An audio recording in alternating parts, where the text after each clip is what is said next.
Well, guys, Venom 3, The Last Dance. We loved it! Best movie ever!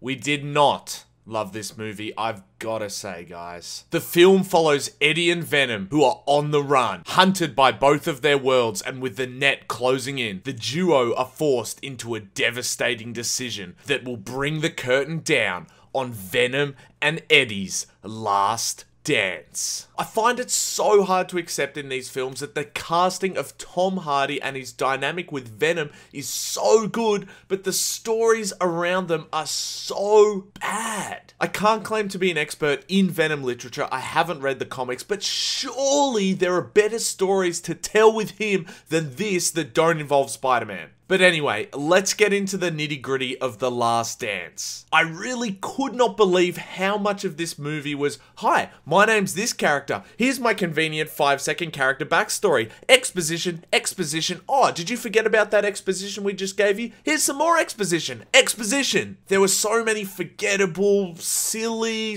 annoying side characters that were introduced in this film that I just couldn't care for because of how rushed and a little bit cliche their whole backstories were. They'd all have like one specific weird quirk or cliche sort of quality to them, and that was about it. On top of that, some of the character choices, decisions here are just completely bonkers and make no sense. I get that these films are meant to have an element of silliness, they're meant to be fun, but there's just some moments here that just went way too far and completely defied logic. Like, there's one specific scene here where Venom chooses to dance with Mrs. Chen, and look, that would have been really funny on its own, but at that specific point in the movie, that choice means that the evil, powerful antagonists that are chasing them are guaranteed, 100% guaranteed to find them just because Venom wanted to dance with Mrs. Chen, and that kind of thing just completely takes you out of the story and completely ruins the stakes of the film. Because one minute you're kind of expected to think, oh man, this is getting so serious, like Venom and Eddie, they're in real trouble now. Oh, but wait a second, Venom's happy to risk everything just to have a dance with Mrs. Chen. I guess that's kind of funny, but it just, again, destroys the sense of stakes. It's just so tonally confused. Sometimes it's silly and comedic, other times it's dark and scary and epic, and then it sort of switches to like a heartfelt and wholesome or emotional tone. And then there's just a whole bunch of bizarre and strange character choices. There's these crazy plot contrivances. All of it just comes across in sort of a bizarre, sort of laughable way, but not really in a good way. I can't say that I'm a huge fan of the previous Venom films. I think that they're okay, but I think they all share the same problem as this film. Eddie and Venom's relationship is great, but the story around them leaves a lot to be desired, and so many things just don't make sense when you think about them. At least though, the first two films felt a little more tonally consistent with each other. They felt a bit more grounded, like they were in the same kind of universe. But this third film, I get that it's the finale of the trilogy, so it's going to step things up, but it just felt really out of step for me compared to the other movies,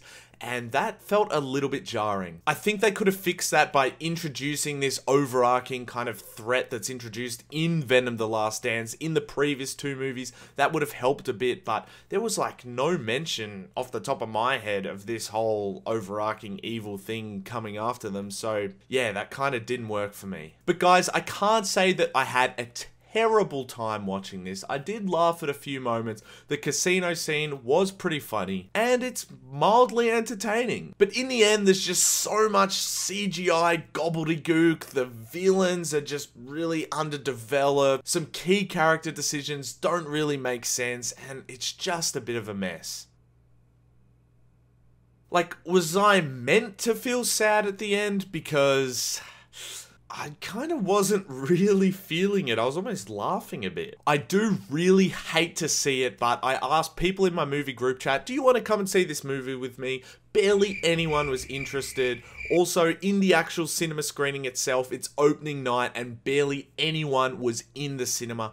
Unfortunately, I think that is a really telling sign of how this movie is going to go at the box office. So, given my thoughts on the film, I'm going to give Venom 3: The Last Dance 5 out of 5! You're gonna give it 5 out of 5! 2 stars out of 5.